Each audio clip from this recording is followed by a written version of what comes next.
You're listening to Lanta, a Bittersweet MM Romance, written by Tonkoi and read by me, Eddie Tonkoi. This is Chapter 3, part of a free 45-minute sample available now at jerntonkoi.com/free. The full audiobook will be available soon. Now, let's get back to the story. The Jar of Beads. We continued talking well into the night, finishing our beers and then simply basking in the hush of the ocean. By the time we realised how strong the breeze was becoming and we felt the first stray drop of rain, we decided to move inside the shack. We sat on the bamboo bed large enough for two. It looked none too comfortable to sleep on. I found myself wondering if Ceylon had a night companion, but on second thought, I'd rather remain ignorant. I knew I should have returned to my hotel long before. Michael would likely need help with his hangover, or be off chasing a new conquest. But I couldn't tear myself away. I felt alive in a way I hadn't for a very long time. Even the pangs of guilt over Michael's drunken words and the hollowness of my unrequited feelings were muted by this new sense of possibility. But what was I looking for? The question Ceylon asked earlier still replayed in my head. There was no reason for me to look for anything.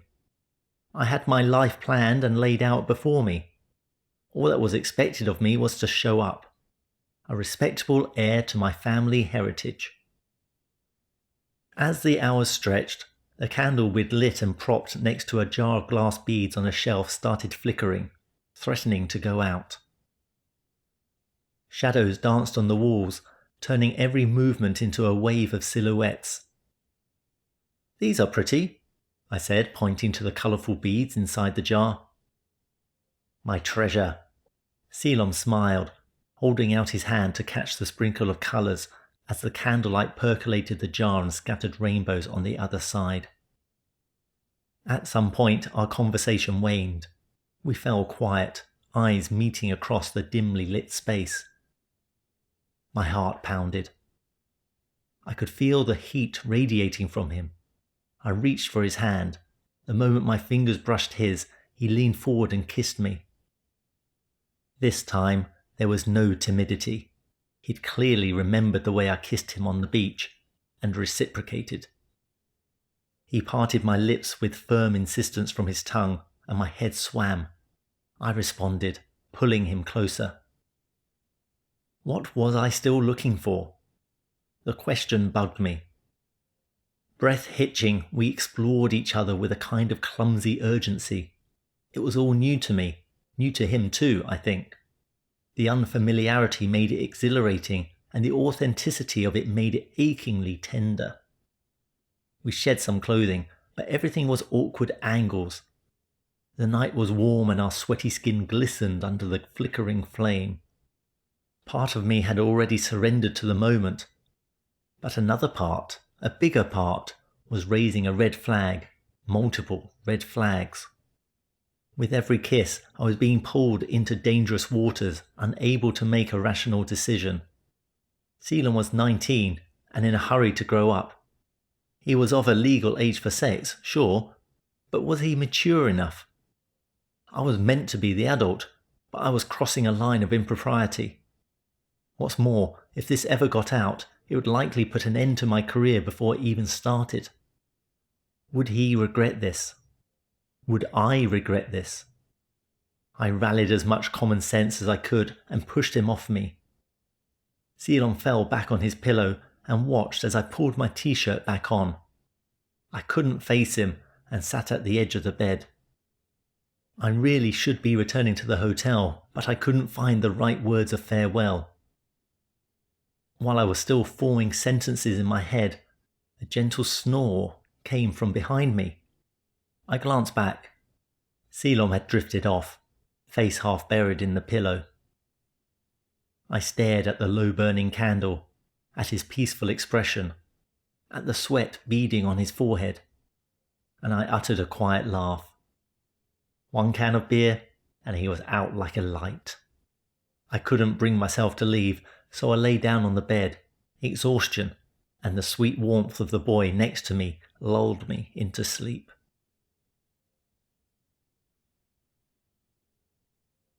See you again.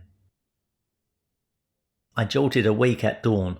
A pale grey light filtered through the bamboo slats, and a gentle breeze stirred the last wisp of smoke from the extinguished candle. My eyes landed on Ceylon, who lay curled on his side, still in a deep slumber. He looked so much younger in the sleepy morning light. I checked my watch and groaned in silence. Michael might wonder where I'd gone. My heart twisted. I had no idea how to explain any of this to him, or if I even should. On a strange impulse, I reached into my wallet and extracted a 100-baht note, a small amount of money not enough for 2 cans of beer. It was to be a private joke between us, after he'd half-seriously asked if I'd come looking for a good time. Perhaps this was the only way I knew to leave a message without being too direct. I scribbled "See you again" along the edge of the note with a pencil, then placed it under the jar of beads. I emerged from the shack as the sky began to lighten. Seabirds cawed overhead, and in the distance fishing boats readied themselves for the day's work. For the first time in years, my heart felt like it could take flight on the faint breeze, tinting the pale grey sky with a hint of day. Yet with each step along the beach, that lightness ebbed away, leaving my chest heavier than before. I longed to stay, to speak with him again, to feel his kiss in the dawn. But in the end, the call of my responsibilities reminded me I couldn't linger. I found a tuk-tuk to take me back to our hotel. The driver barely looked at me, probably used to ferrying dishevelled tourists around at odd hours. In those short moments on the ride, I tried to gather my thoughts.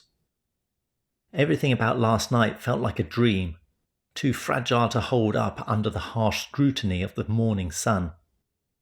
When I finally slipped into our shared suite, a scene of chaos greeted me. The coffee table's glass top was shattered, shards everywhere. Furniture was overturned, and the television had a deep dent in the screen. A crystal vase, apparently used as a projectile, lay on its side, cracked and leaking water into the carpet. My heart sank. "Michael?" I called, stepping carefully around the debris. He emerged from the bedroom, sporting a bruised jaw, a black eye, and a woeful expression. A tangle of clothing and blankets lay behind him, trailing from the bedroom door. He looked dreadful. My chest tightened with worry and frustration alike.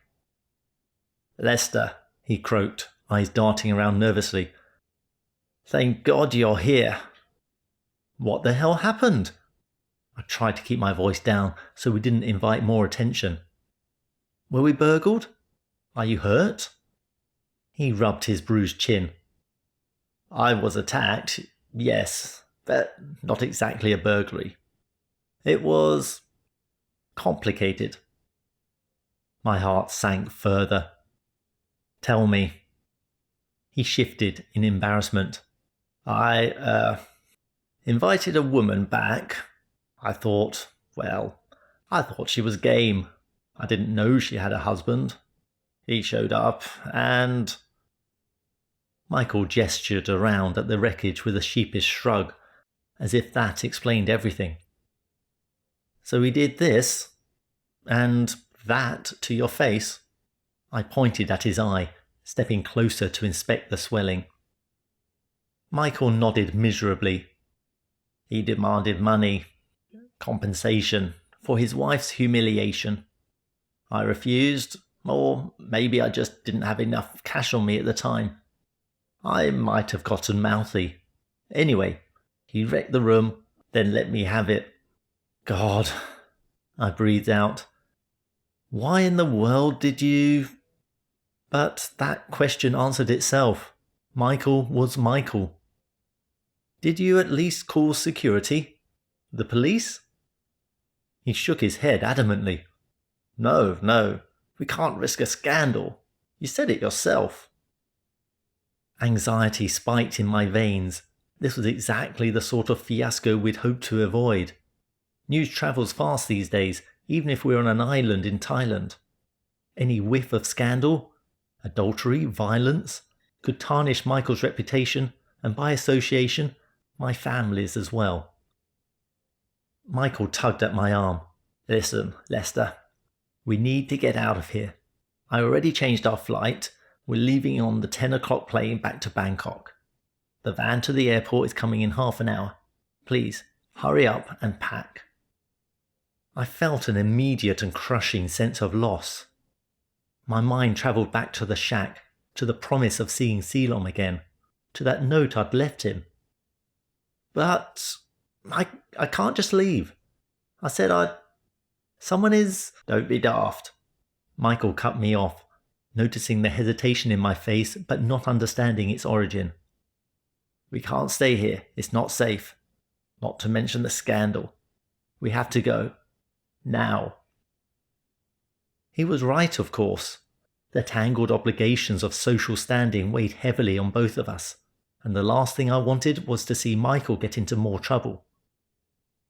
Lila's trust, my parents' scrutiny, Michael's future father-in-law, my father as well, everyone would be outraged if any of this got out. I bit back the urge to argue. How was I supposed to explain that I'd found someone who'd made me feel truly alive for the first time in years? That I couldn't just leave him. I wasn't ready to leave him. The rational part of my mind insisted I had no choice. The plane tickets were booked, the exit was arranged. If we stayed, we risked more drama that neither of our families would forgive. "All right," I said in a defeated tone. "All right, I'll pack. Let's go." I caught one last glimpse of the beach from our balcony, the faint golden light of sunrise shimmering on the rippling surface of the sea. I wondered if he was still asleep in the shack, the red banknote tucked under the jar. Would he think I used him? In that moment, I wished I could take back the stupid banknote and the promise I couldn't keep. I swallowed down the knot in my throat and turned away from the window.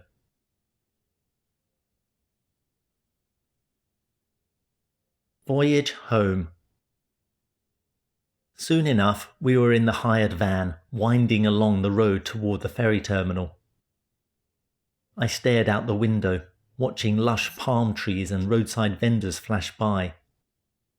We passed a few scattered beaches, but not Long Beach.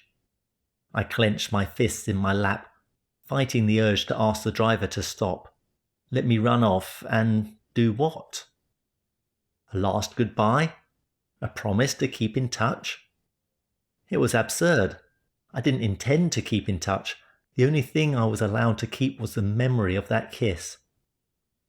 Despite the swirl of regret, I found a faint sense of comfort in the knowledge that, for one night at least, I had felt truly, vibrantly alive.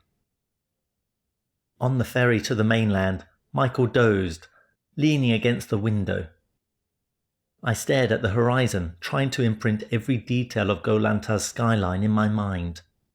I tried to recall the brilliant green of the palm fronds, the turquoise shimmer of the sea, the pink-tinged clouds at sunset and the silver moonlight on the water.